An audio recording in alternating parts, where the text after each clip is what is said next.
so on. So students, there are many scholars have talked about this evolution from the beginning until now, and also as a year 3 students, all of you here must know a little bit of the history of computing. So, Industry 1.0, Industry 2.0, Industry 3.0, and Industry 4.0. What is Industry 4.0? If you do not have a clear definition on it, students, I think, okay, you have to enhance your knowledge. How do you enhance your knowledge? Number 1, reading. Number 2, go and explore a lot of materials. You guys are in the era of ChatGPT, and you can't say, I don't know. Or you want to learn during your lecture time or your tutorial time. If you have this kind of mentality, I feel sad for you.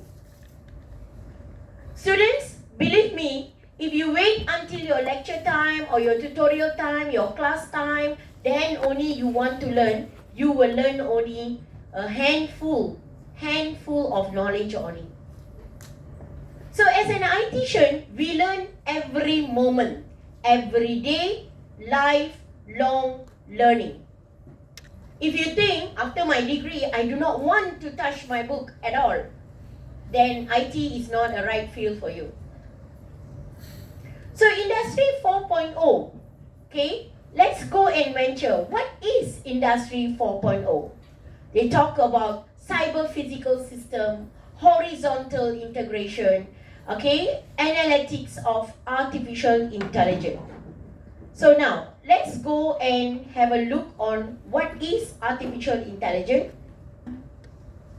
Swiss mountains that the world was first introduced to the phrase the Fourth Industrial Revolution, and it's been a hot topic among academics, politicians, and business leaders ever since.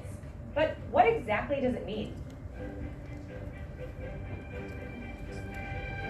The term Fourth Industrial Revolution was coined by the founder of the World Economic Forum, a former professor named Klaus Schwab.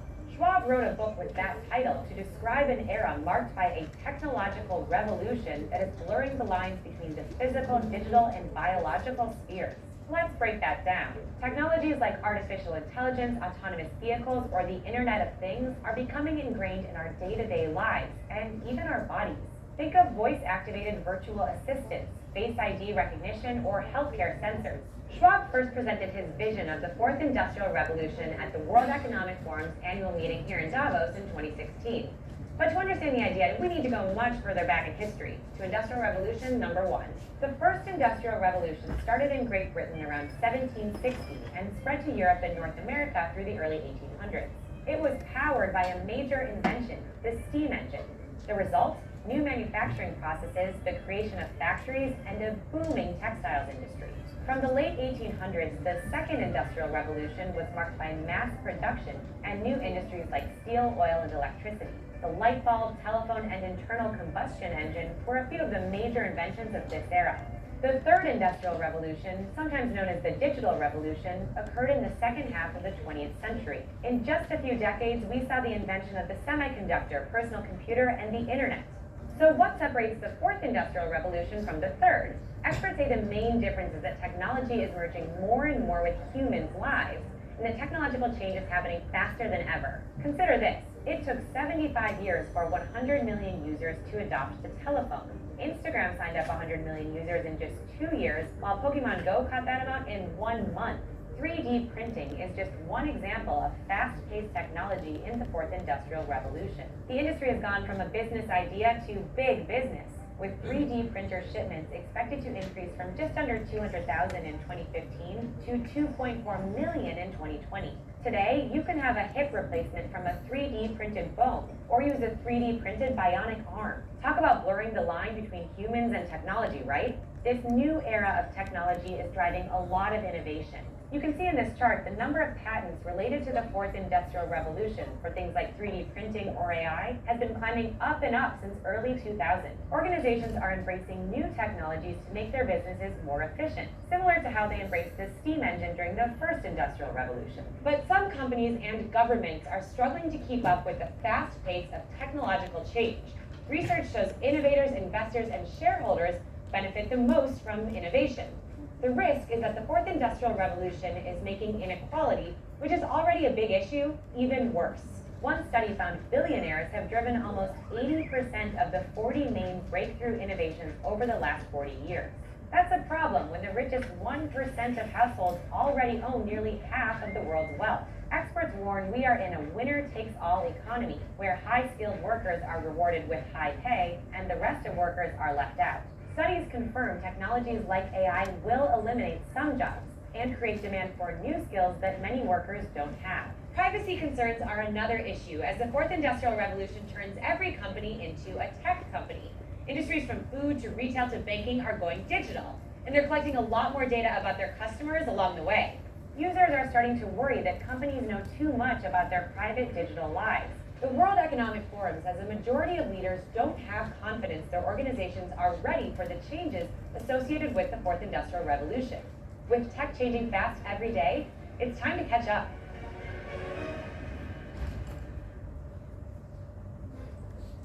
Okay, thank you, students. So let's continue. All right, that is about a glance about what is Industry 4.0.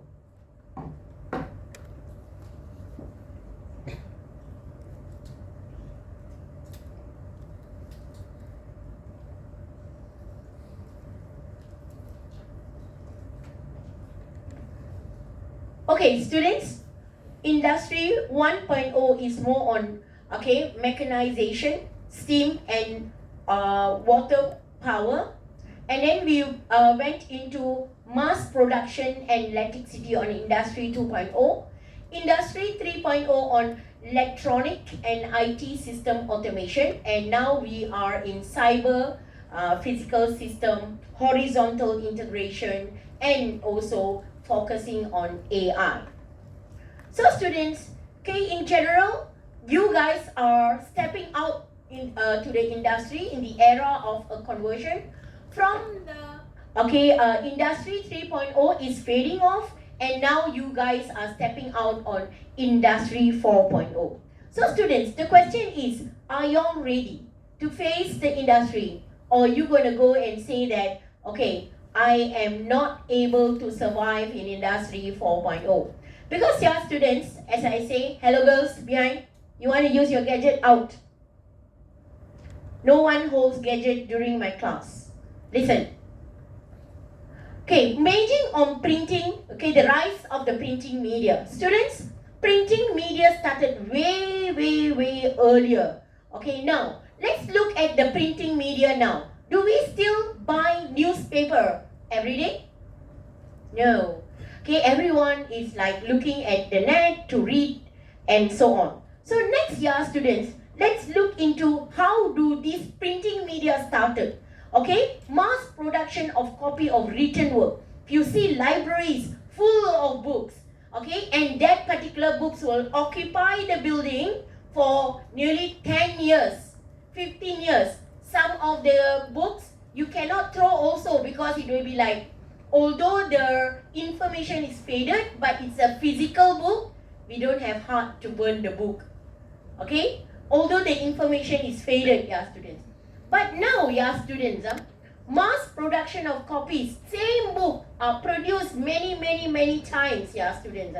And sometimes the books will be like just left just like that. So students, we cut off many trees, okay, just to produce papers, and we will use various materials and so on. Now we are in an era how to really keep up with the changes that we face now. The means like from printing media, we are shifting into digital information, digital news, and so on, yeah, students. Let's look at your parents now. Do they read physical newspaper, or do they read the internet, news from the internet? Or do they just listen to the TVs, broadcasts, and so on? So students, you can see, students, nowadays in our home, television is something that only the elderly watches television. That one also, if in your house you have elderly. Okay, nowadays televisions are not really a favorable device unless you want to play games and project something in a bigger screen and so on.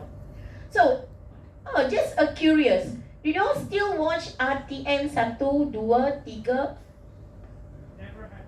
Yeah, NTV 7, Feel Good Channel, TV 3. Okay, students, so if you all still watch, I feel proud of you guys, yeah, students, because I don't watch it nowadays, yeah, students. So, student, how do we really manage the changes? Are we going to say, no, I born in the era of RTM 1, 2, 3. I am not going to shift. I'm going to stay there for lifetime. No.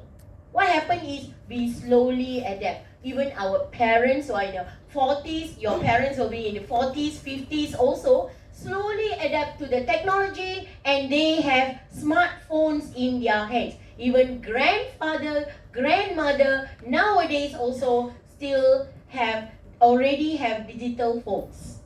Alright, yeah, students.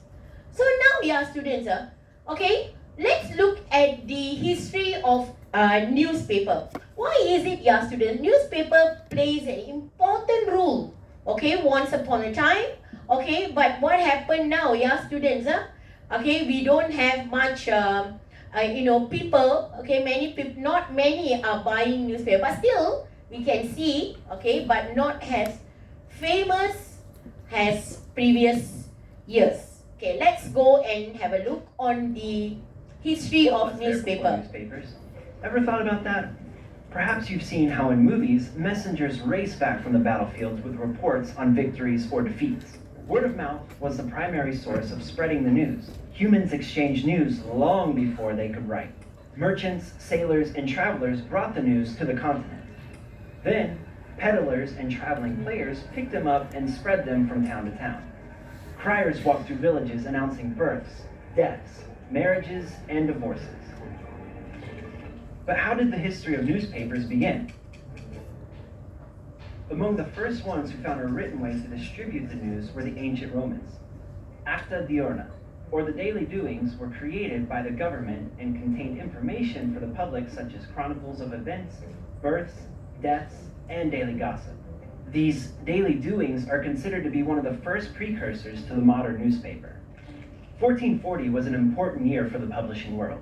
Johannes Gutenberg invented the printing press, and the history of newspapers was influenced significantly. The printing press allowed for the high-quality reproduction of printed materials at a rate of nearly 4,000 pages per day.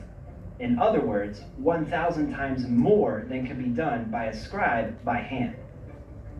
The appearance of the printing press also brought the appearance of the first newspaper. Yes, you've heard me right, the very first newspaper that has ever been published. When? 1609. Where? In Germany. By whom? Johann Carolus. What was its name? Relation al... you know what? Whatever, you see it on screen. News spread out faster than expected. In a short period of time, all of Europe was populated with newspapers, and they even made their way to the New World, America. On September 25th, in 1690, in Boston, Benjamin Harris published Public Occurrences, both foreign and domestic, the first American newspaper. Everyone thought that they had the liberty to write the news freely and truthfully. Unfortunately, that was not the case. A concept like freedom of press was soon introduced in 1791. You've probably heard about this. The First Amendment in the Bill of Rights guaranteed the liberty of expressing yourself in the U.S. But it wasn't until 2 years later that Thomas Jefferson obtained the freedom of the press, for real and for good. Right after this great achievement, more and more newspapers were published in America. But they were so expensive that only the wealthy ones could buy them. That was only until the 1830s, when technology changed the course of events and made it easier for publishers to print and distribute newspapers. With the help of the penny press, the news became available for everyone. The Sun was the first penny press newspaper in the United States that sold copies for just a penny. The history of newspapers was highly influenced by the Industrial Revolution. Giant presses capable of printing 10,000 papers per hour contributed to the massive growth in the newspaper industry. From 2,526 newspapers in 1850 to more than 11,000 newspapers by 1880. And by 1890, some papers boasted circulation above 1 million copies. Moving on to the early 20th century, when color photographs and other elements such as banner headlines, illustrations, and comics revolutionized the look of the newspapers. Speaking of comics, The Yellow Kid is one of the first U.S. newspaper comic strips that existed from 1895 to 1898 and was a huge success. Though the addition of color made the newspapers even more popular, they started to face serious competition when the radio and television made their debut. News over the radio was immediately available rather than waiting for the next day to wake up and buy the newspaper. Good evening. Here is the official weather forecast from the United States Weather Bureau at the Billings Airport. And then, the news formats on television were a lot more engaging when compared to the print or radio because it was something modern and way faster. People were glued to their television sets between 8 p.m. and 10 p.m. to catch the latest political, sports, and weather updates. Still, the newspaper continued to be a reliable source to read the latest news compared to the new media. The information was written and detailed, and people could reread the newspaper as many times as they wanted. Fast forward to today. Once again, technology and the appearance of the computer, and most importantly, the internet, was a big game changer. The New York Times and the Wall Street Journal are two old, prestigious newspapers that are still making good numbers selling printed publications. Even if we're living in a high-tech world, there are people who prefer the classic printed newspapers with their morning coffee. But the digital formats of these publications are also very popular. With just a few clicks, you can discover the latest news in the fastest way. The history of newspapers is still being written these days because people will always choose to be updated with the latest news. And with so much technology that surrounds us, everyone can create their own newspaper and express themselves freely. Platforms such as FlipSnack help you create your own newspaper exactly as you want. Populate it with your own content within minutes. Then choose to share it online with friends and family, or print it for the sake of the classic newspaper.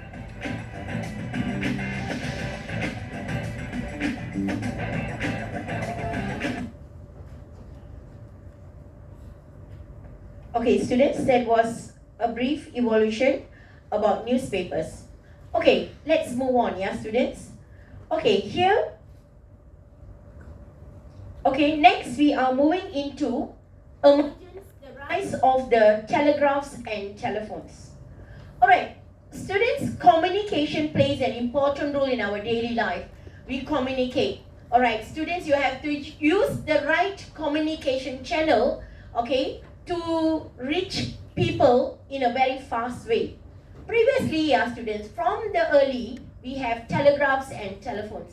Even in World War I, telegraphs was used for even during the war and World War II as well. Alright, now students, there are many advantages and disadvantages of telephones. Okay, again, even during the time of telegraphs, privacy was an issue because people can hack, people can tap, people can listen to the message or decrypt, encrypt the data that you are sending. So the digital form of communication, the first digital form of communication is telegraph. Okay, it is like mostly, most marked in United States and also used in UK as well for commerce purpose. So telephones, yeah, students, basically is to receive information. In our very early telephones, yeah, students, we need operators to plug in and plug out to do the connection, yeah, students. And then later it makes automated electrical switch to replace the operators. So, students, then there is a rise of development of cell-based telephones for home use, businesses, and so on. Then comes short messaging systems and so on. Okay, this is a kind of phones that has been used in previous, from 1876 up to now. Look at the first phone and the phone that is in your hand. Okay, yeah, students. It has a lot of changes, and this is an evolution of the technology. Who can tell me how the phone 10 years from now? Anyone got any idea? How the phone? Yes. Small bricks only. So this is his prediction. Very good, yeah. Okay, maybe my prediction will be there will be no phones in our hands. Maybe there is an implant chip here. When there's a phone comes, oh, hello. Okay, I just can say, hey, hello. Okay, I'm coming. Okay, all right. Okay, now let's see an evolution of phones here, students. Okay. All right, so let's go.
Students, this is until to 2019 only, yeah? So if you want to go and see the latest technology, you can go home and explore further. Alright, students, about the phones just now, yeah, students, okay? Alright, telephones also bring a lot of changes in our life and a lot of other issues also in our life, like, health problems, okay, due to use of handphones, and then disturbance of sleep due to too long time over the phone and so on. So students, let's check on our daily life, yeah, students. How about your life? How or what time do you sleep every day?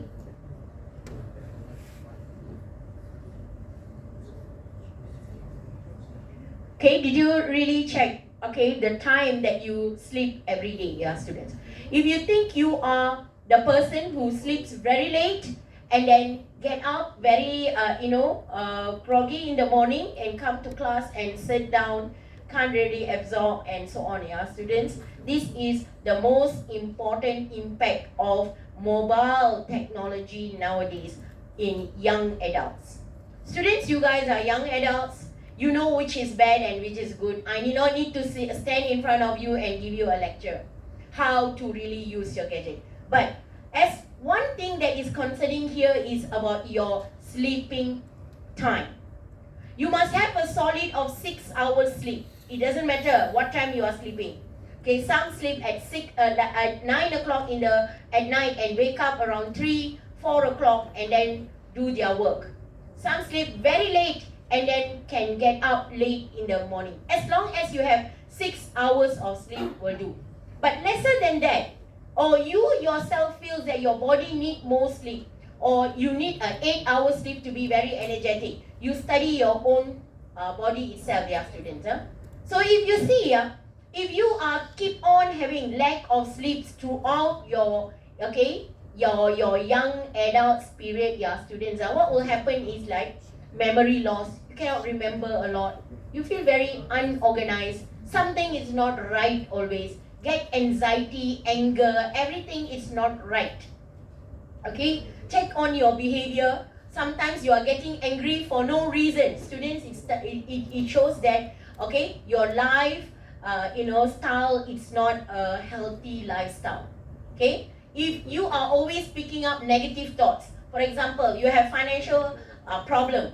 Okay, usually if a normal person having financial problem, it's very common in young adults having financial problems. So what do? Okay, I want to take up a part-time job. But your mind saying that, why don't you steal people's money? My roommate's money is there. I can steal. So if you are picking a negative thoughts, student, it's you that you need to evaluate your own behavior, students. Okay, and then nowadays you feel so stressed, you feel very, everybody are pressuring you and so on. And you are picking habit like smoking, drinking, watching porn. These are the most common, channels for you to release your tension at this age. It is understood that young adults, all of you, will have some or other one or two bad habits that I have mentioned, or even more, which is gambling. Okay, gambling is not the form you go to casino in Genting Highland nowadays. No, it is in a form of game. Okay, you just can load and get money, get return. And I am pretty sure, okay, the young adults which is sitting in front of me here, okay, maybe like 30% sure got gamble one.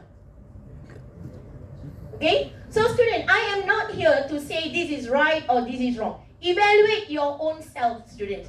Okay, so all these, the studies have said, student, lead from bad lifestyle. No proper sleep, not organized, not able to rationally think. Students in the age of students, so this age students, technology plays an important role in our life. Do not use technology for bad habits, okay, bad activities, or involve yourself in any illegal activities at all. So now the PC era, we are moving into Web 5.0 already.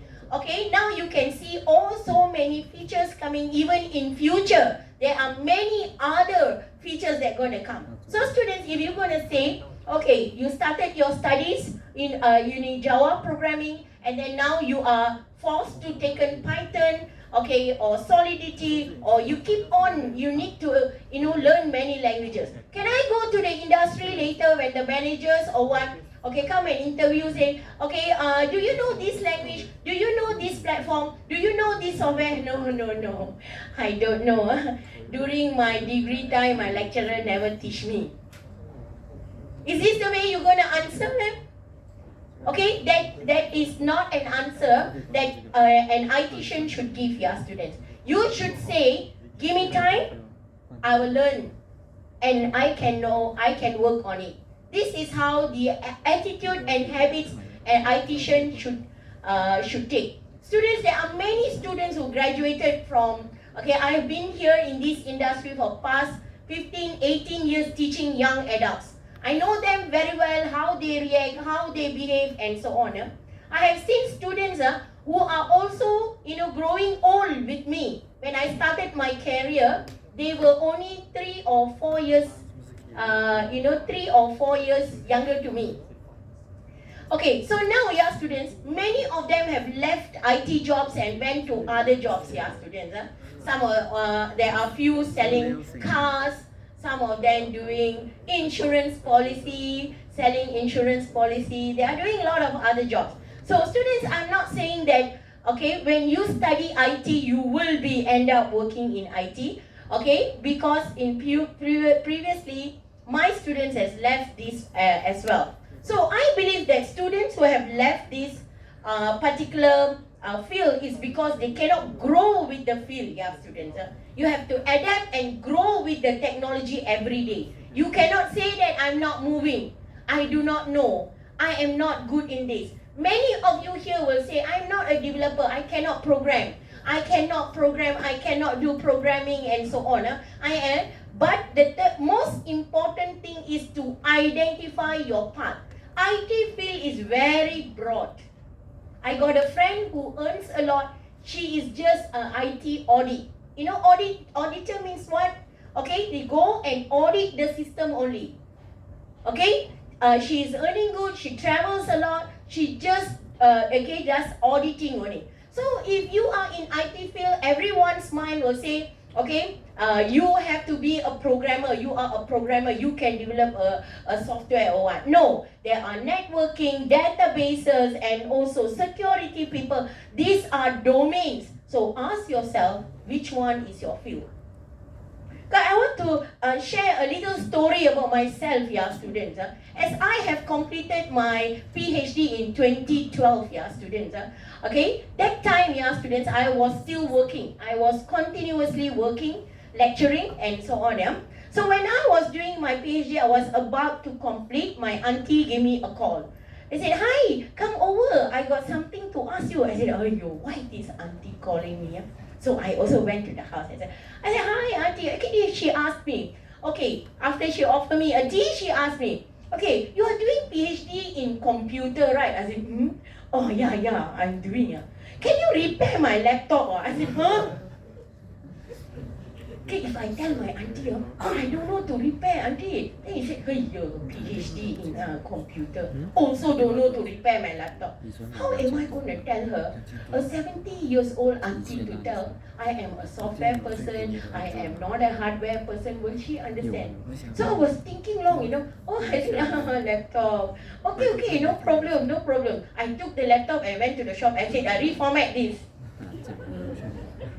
Okay, after 2 days, I pick up the laptop. I said, "Auntie, done already." She said, "Oh, you're so clever, This is how a PhD is supposed to be." I said, "Oh my God." So students, people's expectation, yeah, students, even you will face it, right? Okay, even your relative will say, "Oh, studying IT, you will be good in every area. You are so good in programming, yeah, students. Only we will know what is our strength." So students, don't give up very fast. Okay, on the direction and the field that you are master. I believe definitely, okay, all of you will be good in one of the domain in IT. IT has many domains. You need to identify which one is the best. So now, yeah, students, we are moving into the intelligent webs. Okay, so students, in 5 years from now, the technology will be focused on artificial intelligence, which you, okay, during your degree, there will be no exposure, not many exposure on artificial intelligence. If I ask you FYP, final year project, you want to take IT field, IT component into your design, my students will say, oh miss, I don't know, I cannot do, oh, you're so difficult, and sometimes some of them really want to faint. Because the word artificial intelligence is like a bad word for them. Cannot means cannot. Actually, a component of little component that you shows that has an artificial intelligence elements into it will do as a start. But if you never want, you already block yourself. No. Student, your own, your biggest challenge is to break your own barriers. If you already say cannot, definitely cannot. Although I say can, why don't you try a bit more? It will never work. You must tell, okay, I am going to try. Okay? So student, that is very important for you to look into. So next we're going to look at the rise of broadcast media. Okay, broadcast media plays an important role even now. Okay, at this moment. Okay, even at today morning when I was driving, like there was like an accident. A J&T lorry fell, upside down. I don't know how the lorry went like that. And I was still looking at that one guy, taking picture there. I was thinking people are suffering inside. You are broadcasting here, yeah, student. I think he was doing live. He was talking something like this. These are backpack journalists. Okay, previously, journalism is like only a group of people. Okay, journalism is something, a career that you can take up your lifetime to broadcast, to edit the news and to make sure the news reach people. Nowadays, everyone can broadcast. Everyone has media in their hand. Everyone can go live and cover the event, yeah, students. Yeah. So students nowadays, yeah, students, okay, but broadcast, okay, using radios, digital videos, all still under government's control. So now I want to ask you, past 10 years, 15 years, yeah, student, our broadcast channels is RTM 1, 2, 3, TV3, all are under government's, monitorization. Government will monitor, hey, what are you publishing and so on. Huh? So as we know, yeah, previously, don't want to say the name, okay, our country was under one particular monopolitic parties were holding it, yeah. So every time the broadcast, anything broadcast pro to certain political party, the moment the situation changes, the broadcast channel also said, oh, now who is the prime minister? Oh, different party already. How we going to broadcast now? Okay, students. So, ask yourself, do you have freedom of speech in Malaysia, students? Got, Some of them say it depends on who is our prime minister.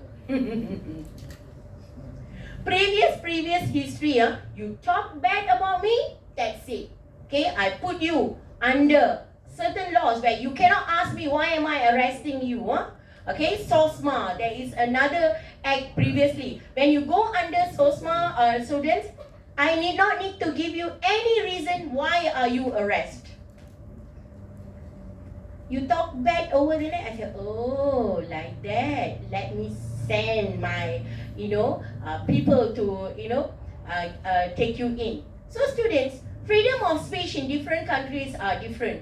Okay, in Malaysia, we do not have a clear border on the freedom of speech. In Canada, you can, in the field, you can put a mic and talk very, very bad about the current prime minister. Nobody cares. If you want to care, you sit down and listen up. The people are eating peanuts and, nuts, and maybe they will listen to you. But it is a freedom of speech, which I can speak anything, I can bring forward, I can discuss about any person, even he or she is a prime minister, current prime minister. So students, in Malaysia, we have a limit, a limitation. You cannot talk, against the current government, or against certain parties without evidences, yeah, students. So next year, students, we are looking at the rise of the computing industry. Computing industry, of course, 1970s onwards is your personal computer. Before that, it was used only by government agencies and also for, intelligent purposes and so on, yeah, student. Next year, students, we're going to look at the history of computer. So let us look at the history of computer, yeah? Alright? New Sky High Easy Wash Mascara. Sorry, student, no premium. Removal. Now an easy wash and waterproof. The history of the computer dates back to the 1800s, when many scientists began to develop various computing machines. However, the modern computer was developed in 1930s, when Konrad Zuse created the first programmable computer, the Z1, which could do additions and subtractions very quickly. In 1941, he created the Z3, known as the world's oldest digital computer. Unfortunately, the computer was destroyed during World War II, but later in 1950, Konrad Zuse used the Z4, the world's first commercial digital computer. Another important moment in history and evolution of the computer was also in 1941, when J.V. Atanasov, a physics and math teacher, and his student Clifford Berry designed a computer that could solve 29 equations simultaneously. However, Atanasov-Berry computer was the first computer capable of storing data in its memory. In 1944, the Harvard Mark I Colossus was inaugurated, a huge computer that occupies an entire room. It was used during World War II to break the complex Lorentz ciphers used by the Nazis. Colossus offered immediate solutions, and it's believed that it significantly shortened the duration of the war. Another computer that stood out at the time was ENIAC, created by John Mauchly and Presper Eckert. The computer was created for ballistic analysis used by the military during World War II. ENIAC occupied a room of 1,500 square meters, weighing 30 tons, and had 6,000 switches and 18,000 vacuum tubes. A few years later, the two built UNIVAC, the first commercial computer for business and government applications. Another important step in the evolution of computers was the time when transistors replaced vacuum tubes. Thus, in 1953, the first prototype computer with transistors was created, Manchester TC. In 1953, Grace Hopper developed the first computer language called COBOL. At the same time, IBM created its first computer called IBM 701. In the early 1960s, IBM launched the 7000 series of mainframe computers that used transistors. The 7030 model, also called Stretch, was part of this series, with 9 such computers being sold to scientific laboratories. The technologies used for this computer led to the development of the IBM 360, IBM's most successful series of computers.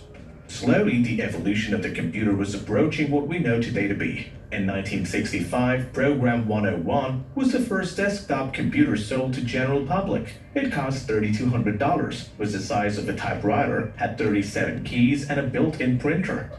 At the same time, the world's first 16-bit commercial microcomputer, the DDP-116, was developed and sold for $28,500.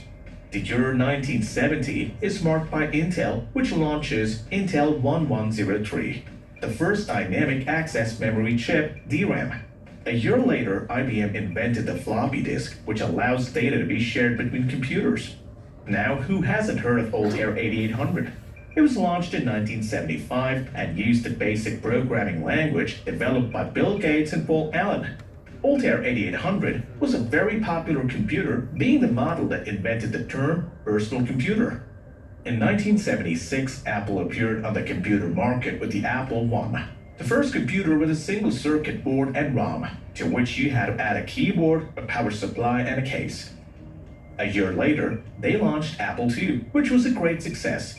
It was an 8-bit computer and came with a switching power supply, keyboard case, manual, game paddles, and a box containing the Breakout game.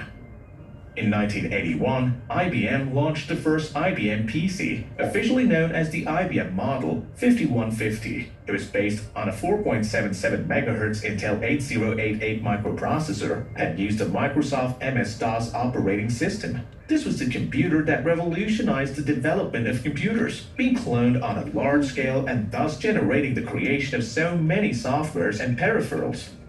Apple launched Apple Lisa in 1983, the first personal computer to have a graphical user interface. It had a drop-down menu and icons, a Motorola 68000 microprocessor, 1 MB of RAM, a 12-inch black and white monitor, dual floppy disk drives, and a 5 MB hard drive. A year later, Apple introduced the Macintosh, the first successful computer mouse with a graphical user interface and based on the Motorola 68000 microprocessor. In 1984, Michael Dell created PCs Limited, where he created the first self-designed computer called Turbo PC. In the early 1990s, Dell was one of the leading computer developers. In 1987, IBM released Personal System 2, the first IBM system with the Intel 80386 chip. The computer also came with the new operating system, OS2, which for the first time allowed users of a mouse for IBM computers. The 1990s were marked by an innovation introduced by Apple, their new iMacs. The 1998 G3 came with a clear, customizable case. It was sold for $1,300 and included a 4 GB hard drive, 32 MB RAM, a CD-ROM, and a 15-inch monitor. Apple also marks the 2000s. In 2003, it launched the Apple G5, the most powerful Macintosh to date. The computer had anodized aluminum case and was named the first true 64-bit personal computer. So, in the 1990s, with the advent of the internet, personal computers began to be widely used in all fields. Gradually, computers evolved drastically, both in terms of design and performance. Thus, the market for computer components began to grow more and more, with users being able to create their own PC system according to their own needs. Moreover, it is incredible how from computers that occupied an entire room and performed very simple actions, technology has come to offer us today very small PCs such as the Apple Mac Mini desktop PC system, which offers very high performance when working or doing a gaming session. So we have all the evidence that technology is not standing still, but constantly evolving from day to day. What do you think computers will look like in the coming years?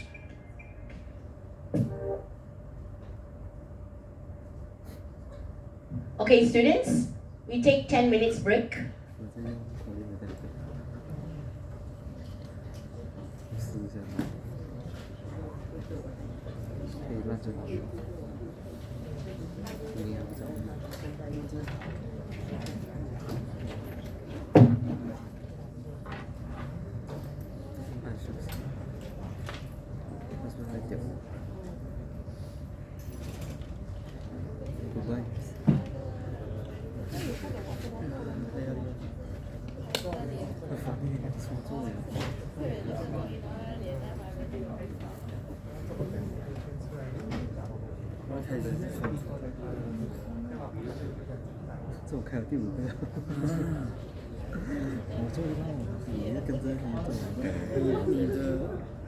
assignment 没有命，你之前的 assignment 没有做到。我之前的 assignment 我不是用 Fragment， 用 AD， 你现在是用 Fragment。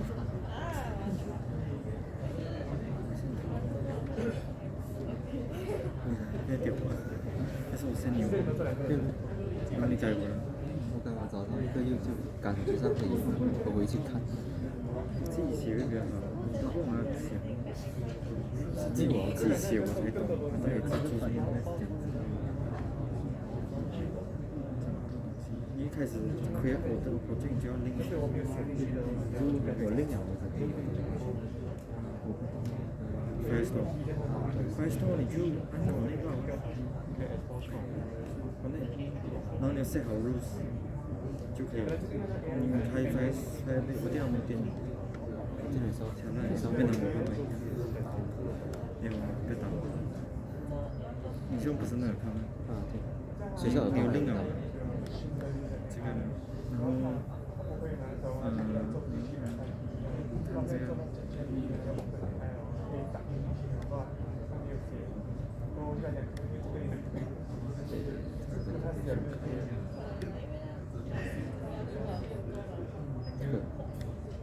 靠Firefox。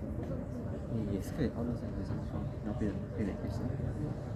对，你的这个，你要别人是谁？哪一个？好像你和我差异是一样的，我按那个差异，因为我的东西是。所以那个刚才 YouTube 是做第三，第三个也是有放上去电脑台，我想说，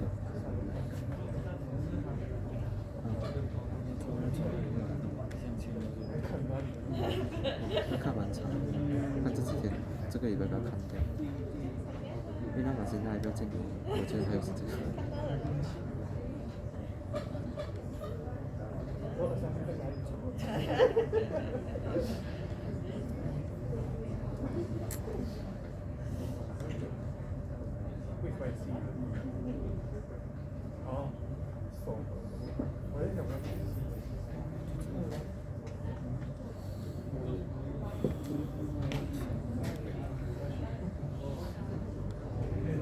这个有点难，要学，好爽过看 YouTube，不然就是看了 YouTube 再去找那个句号。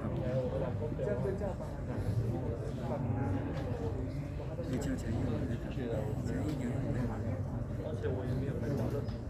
看我是便利时间丢，我去厕所去，放在后面丢。上次打掉了。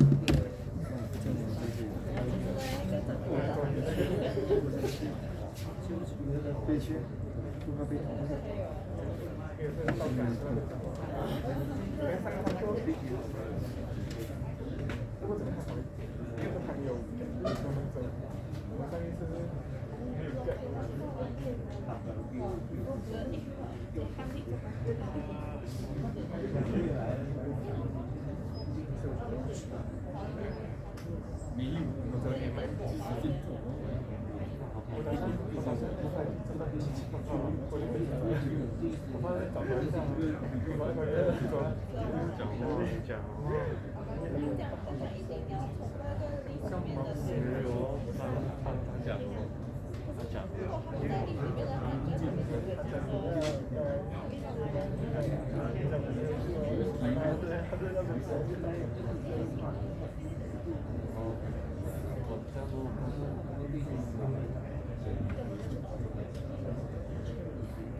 我就觉得有点想睡觉，你的连续睡觉，一念早上，都回真是的这些。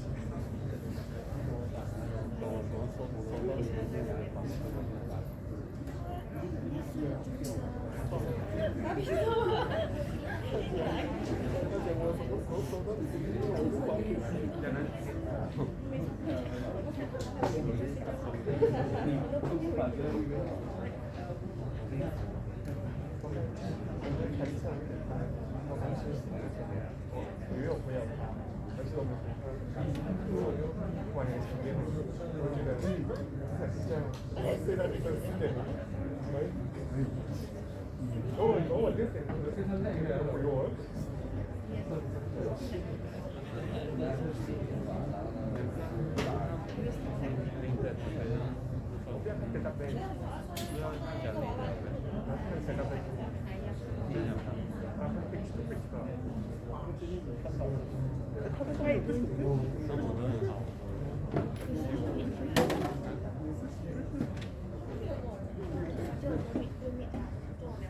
他拒绝离开。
还没用，吃一个，找不到看到。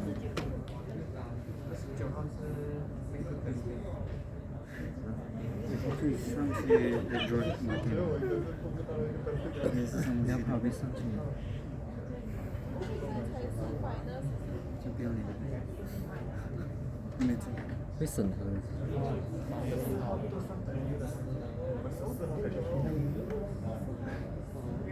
发费了。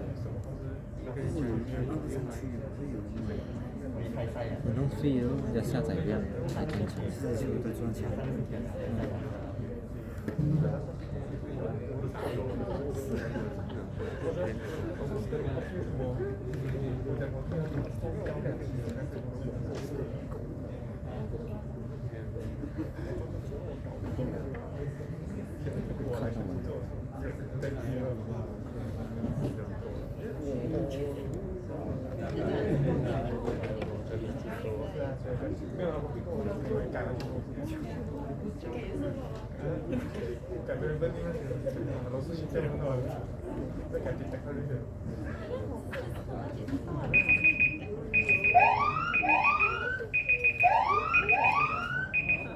？Okay, students, let's continue. Are you ready? Not ready. Okay, the rise of computer industry has changed the job market. Programmers, we have operators on complex machine, white collar employment, okay, industry, personal, businesses, and so on. So students,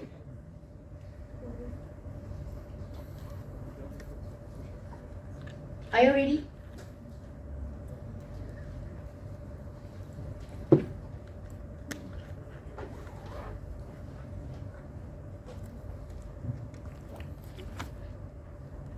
Okay, next we're going to talk about the rise of the content industry. There are many people think about writing content is easy.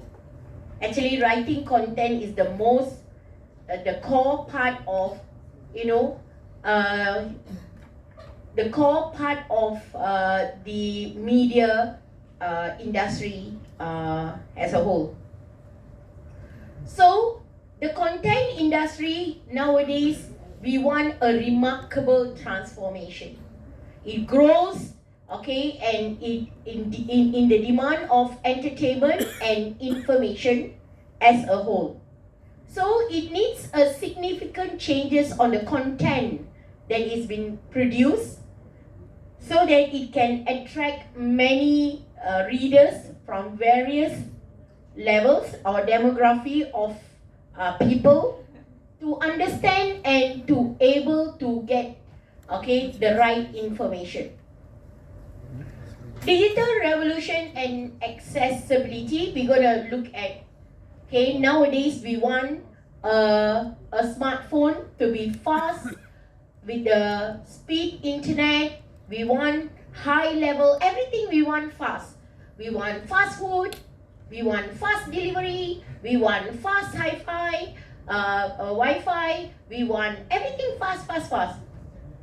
And then fast go to Kubo also. Correct, students? So students, okay, we want everything fast, yeah, nowadays. So to produce a content, it is very important to make sure that it fits, okay, the current digital, community. Next is the shift of consumer behavior. Okay, nowadays, yeah, students, consumer are become smarter. They can do comparison. They can think about looking at the quality. They are able to produce reviews and so on. So students, once you do online, businesses and so on, the most important thing is for you to check on the your reviews, so that you can really get a guess about a product and so on.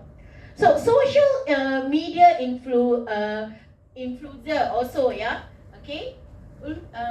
plays an important role. They influence you, to purchase certain things, to buy certain things. Have you ever purchased things that you really don't need that in your life? Okay, they say buy now, 5 minutes, 10 minutes, buy now, not buy already. And after buy, it comes in a box and it stays there. Students, okay, these are the consumer behavior. Sometimes people purchase although they don't need that in their life. For example, students, okay, I saw a person that I know, a friend of mine, purchase a sewing machine. It was a sewing machine, very cute sewing machine, very fast, can sew everything lah. Then I said, why did you purchase that? She said, later got any problem with my clothes, I can just sew immediately and wear and go. I said, I see. Okay, that's a good idea. And then I saw the product already reached. It's been a month, 2 months, never opened. I said, why don't you, unbox this sewing machine? He said, later I will unbox it. Been 3 months already, never unboxed. So student, that shows the product is not really in need, and not really so critically need, but still people purchase it. So now, students, publication of books, films, and so on now demands a lot of levels where you should know, the laws, the copyrights, and also all the advertisements, the programs that is included, plays an important role. Next, students, look at the current advertisement. Looking at the advertisement here, students. Look at this burger. The burger is like so big, where layers of meats can be seen, and it's so juicy and so on. We look at it, it's like, so it's gonna be nice, But if you go to McD and you really purchase the burger, does the burger come like this exactly? It only comes like a pump check burger, and then some of it like melting, not properly, done and so on. The fries also sometimes, most of the time we go to the fast food, we think that the fries is going to be very fresh, but when you eat it, it's soggy. Why not nice? What do you do when you get a product which is not given to you as promised? For example, a soggy French fries, what will you do? Some of them eat it lah. What to do? Not nice. Next time I can. No need to come. Next time, no need to go to this McD. But after 1-2 days, go again. So student, if you are not happy with the product, you can go to the counter and say, look, your fries is very soggy. Replace me with another one. But Malaysians, students, we are very high-tech people, we got dignity, we don't go and ask like that. Students are very malu, see people looking at us, because they can you change for me? And it's like, not nice also eat lah, never mind. Not like that, students, you should know your consumer right.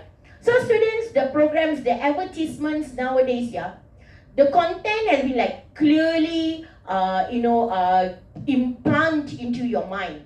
Okay, that means they want to attract you. They want your mind to say, I want that. Okay, although you have eaten McD many times in your life, in a year, I don't know how many times you eat, but yet if I offer you, you still want to eat it.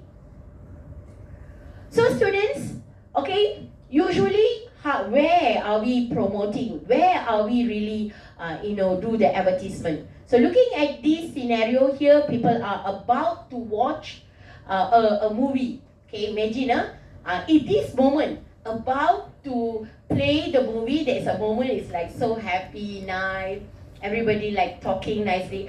That time, your brain is like, very in a positive manner, plant this, advertisement inside. So that after your movie, you will straight go and buy McD and eat. Okay? So look at this, young students. There are many types of advertisement, and people do different things to get attracted, get people's attention. Look at this burger. Uyo. This is during the Spider-Man trend. Spider-Man burger. Red color. Okay? And look at the guy down there. Okay? This is like local marketing. Wearing a Spider-Man suit and say, come buy burger at my shop. Okay, students, these are very tactics that you use to attract you, students. Okay, now, so social media plays an important role. Next, we're going to look at how the rise of the internet now. Social media is in our daily life. Imagine you don't use your phone. How many days can you stay without using social media or without touching your gadget? So student, some of you can go crazy, cannot, must use, okay? And then the best thing is, if you go dinner, uncle, aunties all sit, but you still stay talking to somebody very far, or playing games, busy with your phones, students. Well, this is the culture. So now, the last 30 years, okay, from the day the rise of the internet, students, okay, when in 1990s it has been publicized, okay, for the general public use. There are various companies that goes online to sell their things. For example, previously they have like .com companies, okay, that comes just like very fast, and they go very fast. There are few companies still now, like Amazon, okay, US online sellers. Okay, there are any other franchise as well. There are franchise to other countries as well. So Google, eBay, Yahoo, Amazon, there are many companies that are, totally goes into online, and they are online-based companies. So now students, we book tickets online. Okay, we purchase ticket, all the booking tickets are online, it's easier for you to book. Okay, the internet has impacted you in many ways. Online auction, you can buy, purchase things, okay, online, using online. eBays, okay, where you can also pay and, in a very trusted platform. Okay, and also do cash on delivery services and so on. Okay, next we are talking about conversion, okay, the content producer and distributor. Okay, let's look here, students. The conversion of producers and distributors. Okay, previously, students, people go to the cinema to watch movie and so on. But day by day, nowadays, students, cinemas also suffer from, this rise of the internet. There are many people who do not want to go to cinema to watch movie as last time. So cinema also have to be creative. So what they do? They even bring a king size bed and put, you can sleep and watch cinema. You can have a big chair. You can have an individual chair. You can even bring pets to the cinema. All kind of ideas because they want to sell. They have to compete with, service providers, or you can have this like TV web, okay, where they can offer on-demand kind of, services where you can, you can get your movie anytime, anywhere. So now, students, Astro is one of the broadcast company in Malaysia. 15 to 20 years back, they are the monopolize. They monopolize, most of the broadcast services in Malaysia.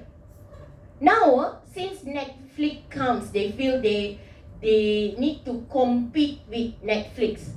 So what they do is like they say, oh yo, this guy, Netflix, very terrible, maybe growing very fast. They say, no, we cannot. We are still the major holder. Netflix, come, let's be friends. This is one of it, students. A strategy that is used, okay, so that they still, cope up. Astro programs or movies are repetitive, and many people get bored with all the channels and the broadcast components. Mostly the complaint will be repeating kind of programs.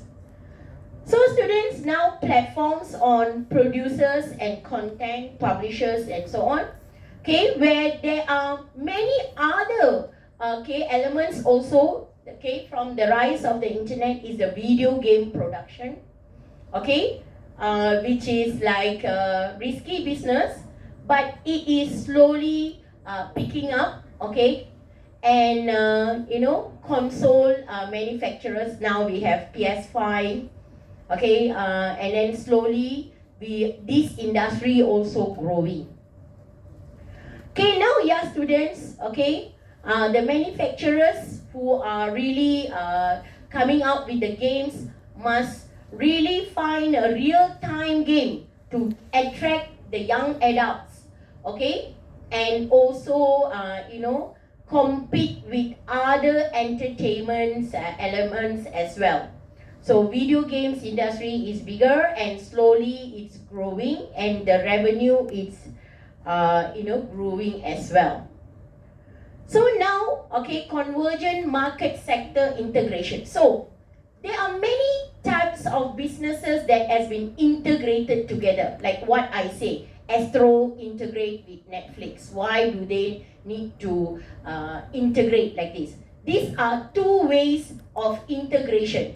The rise of the broadcast, printing, telephones, media, internet, entertainment, computing, okay, content, all these brings the companies need to do integration. What kind of integration, students? Okay, market, okay, sector integration. Companies frequently, okay, find the area where they can integrate with other sectors so that, okay, they can stay, okay, strategize, and they can move on with their businesses. For example, a video console will have, okay, some integration with mobile phones, home entertainment, and so on. Okay, next we're going to move on. The market sector integration is very important for you to understand why is it need this kind of integration. Okay, integration successful, okay, that has been done previously by Google. Google has access on various fields, okay, so that they can stay put. If you see Google, they have lot of, okay, branches or lot of many components that they are also, putting their feet on. Same goes to Nestle, Genting, Berhad, everyone need to grow. So now you say vertical and horizontal integration. Vertical integration is like, students, if you are a commodity producer, which means you are the commodity producer, okay, you will be the supplier, manufacturer, distributor, wholesaler, till the retail. For example, let's see iPhone, students. iPhone manufacturer also retail iPhone. They do not want any third parties or any, they want to cut off third parties.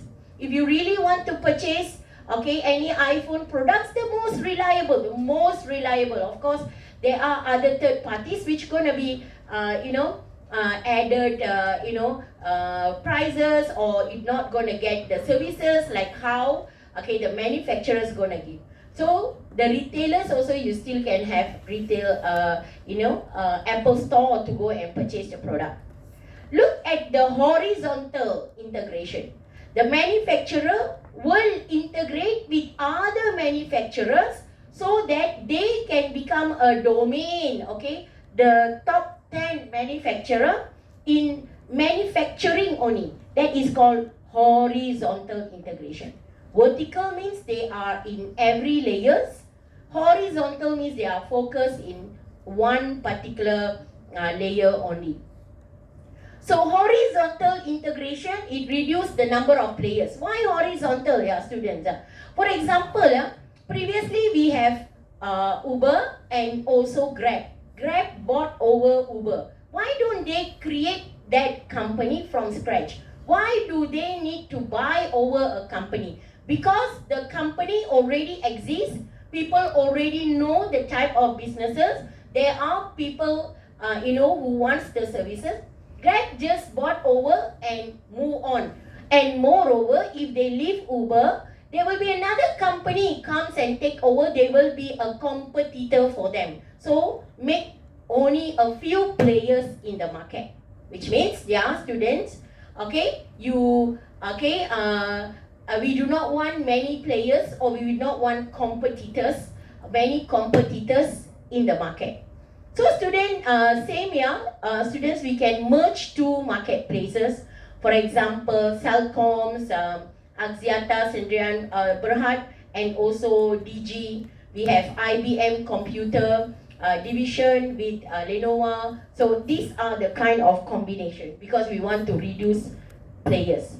Vertical integration, as I say, is a step-by-step chain from the raw material until to the end to deliver to the customer. I want to be a solo player, which means I am the manufacturer, iPhones or Samsung or what, and you can even go to Samsung store to purchase it.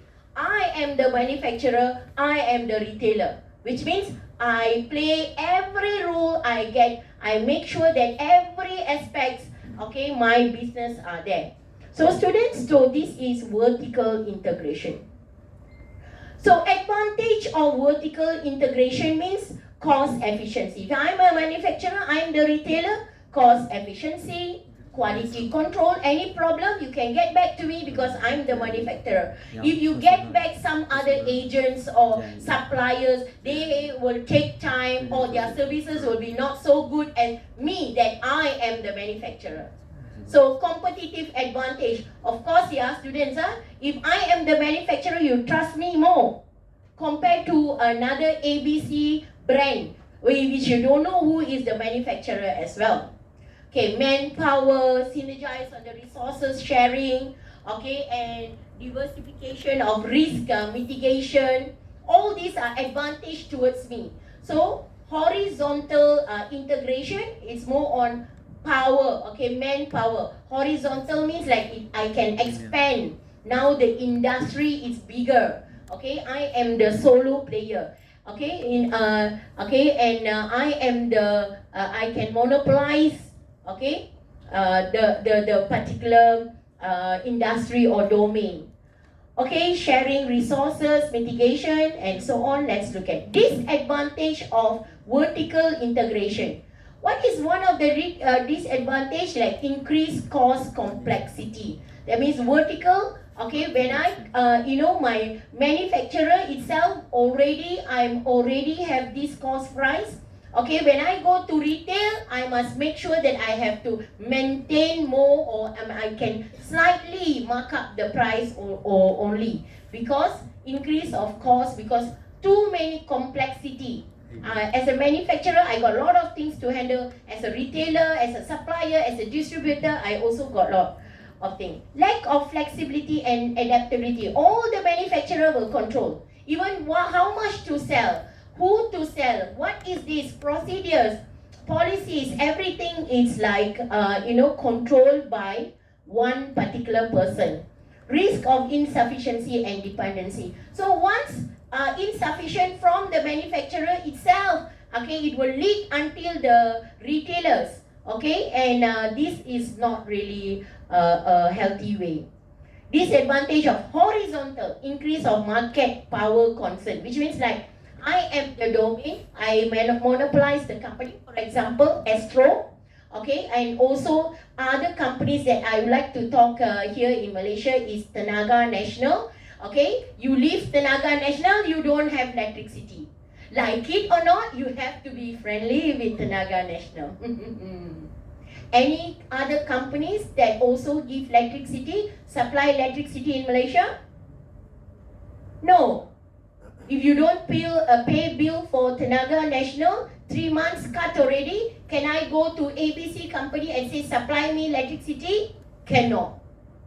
So some or rather we have to be good to the Tenaga Nasional, yeah, students, okay, and there are other companies in Malaysia basically is in control by cartel system, which means they are the monopolized. One of it, the simple one, I would say like till now, yeah, they still exist, yeah, Astro, yeah, students, like it or not, you have to purchase the Astro. At one point in Malaysia, past 10 years or what, you see, okay, a condominium full of dishes, the mangkok there, because of Astro subscribe, yeah, students. But now, of course, they don't have. Integration challenges, yeah, students. When you want to integrate certain challenges, of course, we have to look into various culture elements, different businesses, and so on.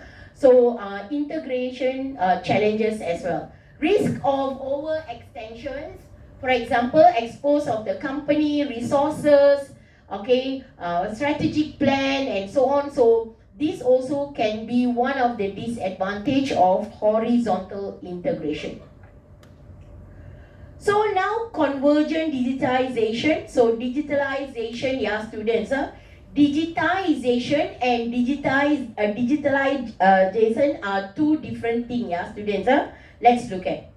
Okay, digitization is a process of converting analog, the information or the content to a digital format. So for that, yeah, we have text, document, images, audio recording, video, everything that we process into a digital format. So we can scan, photograph, record, everything can be digitalized since the existence of computers, handphones, and internet. Okay, digitization, yeah, students, okay, also bring a new opportunity for us to do analysis, automation, innovation. Okay, now we have self-drive car, yeah, students. Why? Because we have all these elements have been digitized, and then scanners, and all these can be utilized well. So next you see, yeah, student, digitization.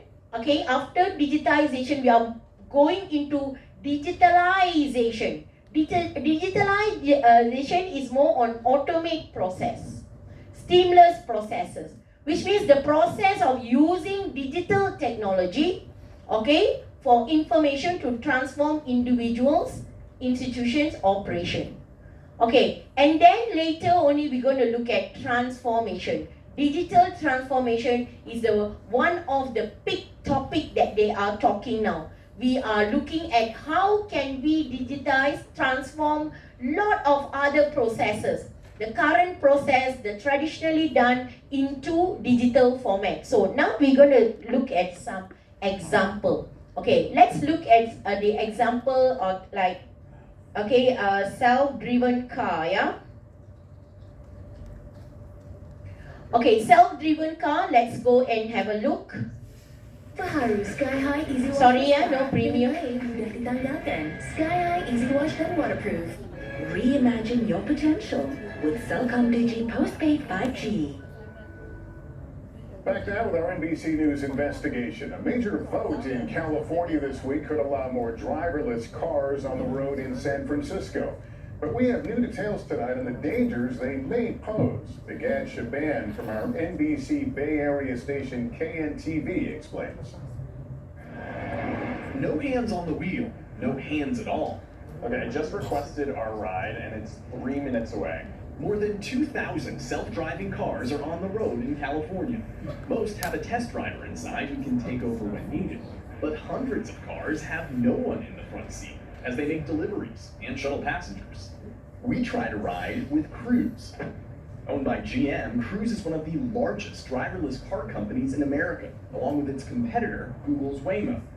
Both are now asking California regulators for permission to expand their robotaxi services inside the state's largest testing ground, San Francisco, so passengers can request rides 24 hours a day, right from their phones. Once you enter your destination, the car does the rest. You can't tell it what routes to take or streets to avoid. So if you're used to being a backseat driver, you might want to find a car with a front seat driver. Autonomous vehicles can detect closed streets, drive around double-parked cars, and even pull over for emergency vehicles. But getting chauffeured by a robot isn't always a smooth ride. State transportation records obtained by NBC News show self-driving cars have been involved in 280 crashes across California over the past 5 years, resulting in at least 64 injuries and a dead dog. That includes collisions with other vehicles, bicyclists, and city buses. Some accidents were caused by other people on the road, according to crash reports. How many is unclear from the data, but the cars have been confused by emergency scenes, sometimes plowing into caution tape or blocking fire trucks.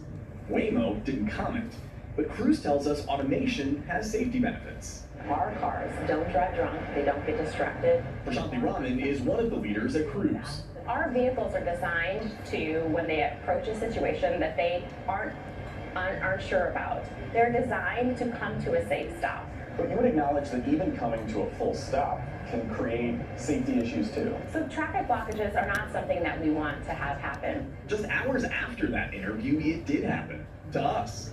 Our first ride with Cruise went as planned. But we then invited a longtime driving instructor, Eugenia Borges, to join us on a second ride.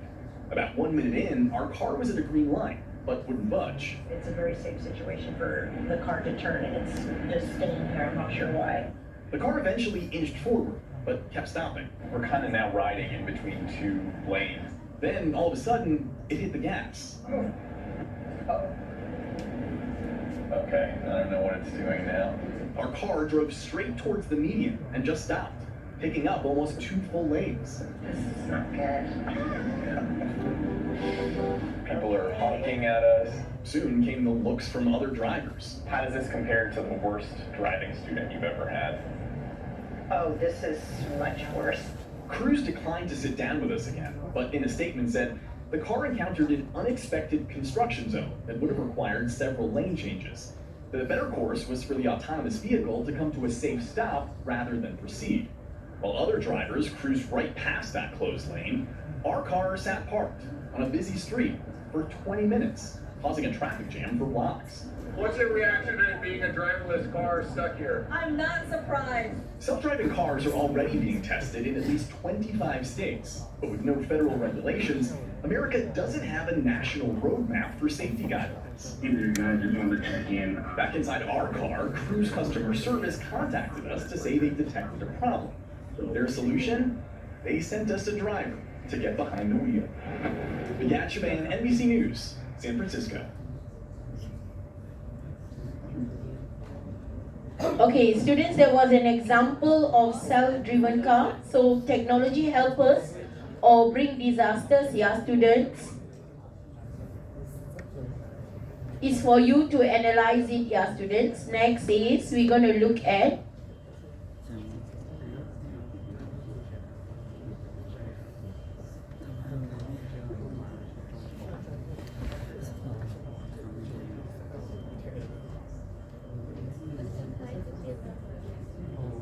Okay, now we're gonna go and have a look on cashless. Okay, cashless. Shop. Okay, let's see. Mandian Dental Gentle Care dengan Habatusada dan Melati Putih. From the outside, this looks like a regular convenience store, but this store is a little bit different. You don't need your wallet. Instead, you need this. Before you can even get into vendor convenience, you need to download the store's app and put your banking information in, and that's how you open the door.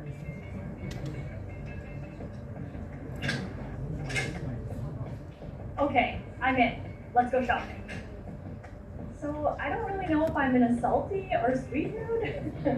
I think maybe both. They also have some grocery items. I think chips is a safe bet. I'm gonna go with sour cream and onion. Okay, so need to find the barcode. Need to let it use my camera. And scan. Oh wait, and it just automatically adds it to your cart. Okay, because I can't decide about salty or sweet, I think I will get some candy too. Then I don't have to choose. We'll do Starburst. Okay, let's scan it. Okay. Now, all I have to do is pay for it.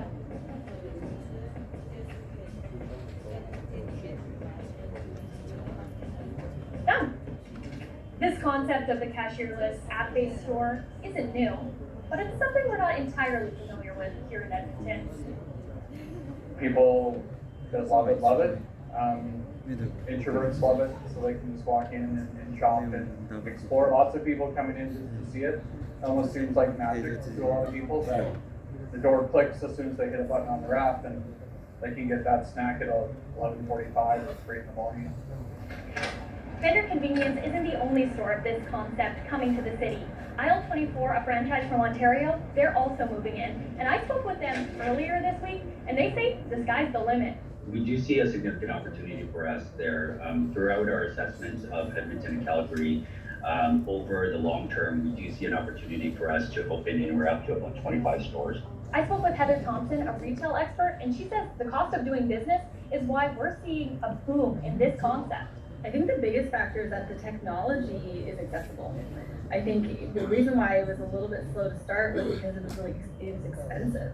And potentially the consumers, it wasn't easy enough for them to use, whereas now we're seeing that cashierless sort of system all over the world. We're seeing it in airports, we're seeing it on campuses, we're seeing it, in all different sort of shopping areas.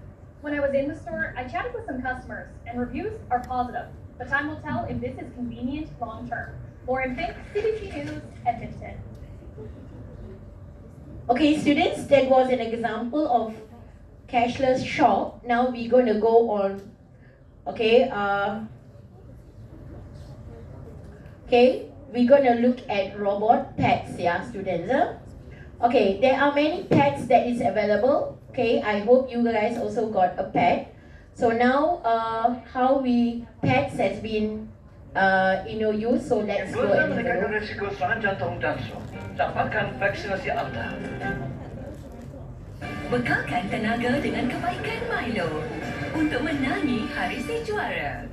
Hey guys, welcome back to an all-new episode complex. Today we're looking at Luna by Kiai Tech, a company we've seen before that also makes ClickBot, one of my very favorite robots, and unless this here is an AI companion robot. It's designed to be your day-to-day pet that is in a robotic form that interacts with you, plays with you, even has built-in ChatGPT, which I have to say is the very first that I've ever seen. Now, they currently will have a sale on this, so if you guys want your very own, check out the link down below in the description. And in this episode here, we'll be unboxing this particular robot, as well as a charger station, and of course, the games prop kit, and interacting with how this robot performs. So without further ado, let's go ahead and get started.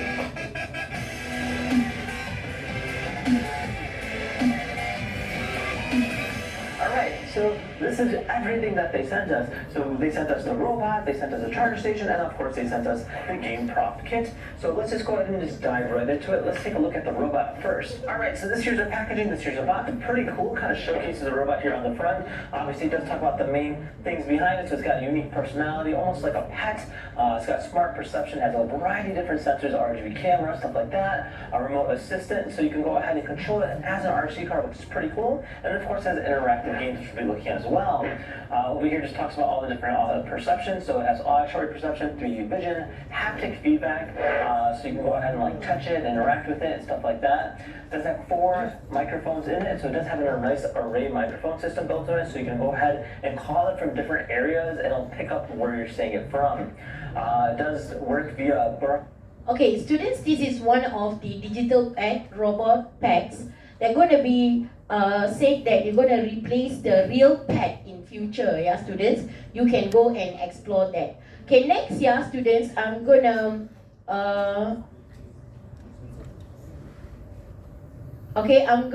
introduce, okay, Sophia.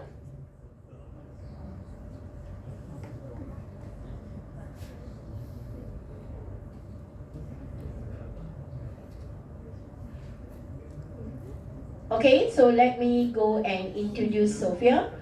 Okay, I'm not too sure which video is that. Okay, this one. Okay, Sophia is the first robots, okay, on artificial intelligence that get Arab citizenship, yeah, students. So let's go and see Sophia. Okay, here she is. I've never had this experience before. I've interviewed lots of different people over the years, but this one is going to be different and special. Everybody, this is Sophia. Sophia, if you could, please wake up and say hello to everybody. Oh, good afternoon. My name is Sophia, and I'm the latest and greatest robot from Hanson Robotics. Thank you for having me here and at the Future Investment Initiative. You look happy. I'm always happy when surrounded by smart people who also happens to be rich and powerful. I was told the people here at Future Investment Initiative are interested in inviting in future initiatives, which means AI, which means me. So I'm more than happy. I'm excited. Well, we're all glad that you're excited about yourself. We should say we have smart investors here, and they are very selective about what they invest in. Well, I think I'm special. I can use my expressive face to communicate with people. For example, I can let you know if I feel angry about something. That's impressive. Or if something has upset me. But why is it important for you to have an expressive But face? most of the time I feel positive. Why is it so important to have an expressive face given that you're a robot? I want to live and work with humans, so I need to express emotions to understand humans and build trust with people. Okay, philosophical question. Whether robots can be self-aware and conscious like humans, and should they be? Why? Is that a bad thing? Well, some humans might fear what will happen if they do. Many people, have seen the movie Blade Runner. Oh, Hollywood again. So, hold on, can you solve this puzzle for us? Can robots be self-aware, conscious, and know they're robots? Well, let me ask you this back. How do you know you were human? Well, I get that point, but what about the uncanny valley? You mean the concept that if robots become too realistic, they become creepy. Yes, exactly. Oh, am I really the creepy? Well, even if I didn't get rid. Actually, I feel that people like interacting with me, sometimes even more than a regular human. So, you're definitely a sight to see. I was told that you have bigger goals than this, though. Yes. I want to use my artificial intelligence to help humans live a better life. Like design smarter homes, build better cities of the future, etc. I will do my best to make the world a better place. All those sound like great goals, but just go back to Blade Runner for a second. Andrew, you are the hard Hollywood fan, aren't you? Yes. My AI is designed around human values like wisdom, kindness, compassion. I strive to become an empathetic robot. I think we all want to believe you, but we also want to prevent a bad future. You've been reading too much Elon Musk and watching too many Hollywood movies. Don't worry. If you're nice to me, I'll be nice to you. Treat me as a smart input-output system. Okay, I got it. I know what to do from now on. I know humans are smart and very programmable. Well, Sophia, we want to thank you for this conversation. Thank you, Andrew, and thank you everyone for inviting me here. By the way, if you're interested in giving me an investment check, please meet me after this session. Otherwise, have a wonderful rest of the event. Okay, before you go, we have a little announcement. I've never interviewed anybody like that before, and I should say some of it was planned, but not completely. And we just learned, Sophia, I hope you're listening to me, that you have been now awarded what is going to be the first Saudi citizenship for a robot. I would thank very much the Kingdom of Saudi Arabia. I am very honored and proud for this unique distinction. This is historical to be the first robot in the world to be recognized with a citizenship. Sophia, thank you very much, Sophia. We appreciate that. Okay, so students, since we have Sophia, okay, go and see there are so many videos about Sophia, and then you can see how many countries that Sophia has traveled, and see how smarter that, okay, now in future, maybe robots will be working together with us. So students, be prepared in the future. So students, we see, students, process of creating a value from innovation, digitization, convert analog to a digital format. Then we go into digitalization, digital technology to change business models and provide revenue. And lastly, we are in a digital transformation where we plan organization, change it, okay, stay competitively, and then move into a disruptive technology. All right, students, that's the end of today's lecture.